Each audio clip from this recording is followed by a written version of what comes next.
அப்துல் கலாமின் 84வது பிறந்த நாளை இளைஞர் எழுச்சி தினமாக கொண்டாடும் விதமாக தமிழகம் எங்கும் மாணவ மாணவிகள் கலந்து கொண்ட பேரணிகள் நடைபெற்றன. சென்னை மெரினா கடற்கரையில் பள்ளி மற்றும் கல்லூரி மாணவ மாணவிகள் கலந்து கொண்ட பேரணி நடைபெற்றது. காந்தி சிலையிலிருந்து வெலிங்டன் கல்லூரி வரை நடைபெற்ற இந்த பேரணியில் கலாமின் கருத்துக்கள் அடங்கிய பதாகைகளை ஏந்தியவாறு மாணவ மாணவிகள் கலந்து கொண்டனர்.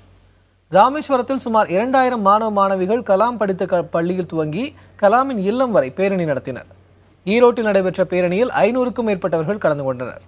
அரியலூரில் பேருந்து நிலையத்தில் தொடங்கிய பேரணி முக்கிய வீதிகளின் வழியாக சென்று காமராஜர் திடலில் முடிவடைந்தது. நெல்லையில் 1000க்கும் மேற்பட்ட பள்ளி கல்லூரி மாணவ மாணவிகள் கலந்து கொண்ட இளைஞர் எழுச்சி தின பேரணி நடைபெற்றது. மதுரையில் தமுக்க மைதானத்திலிருந்து எம்ஜிஆர் விளையாட்டரங்கம் வரை பேரணி நடைபெற்றது.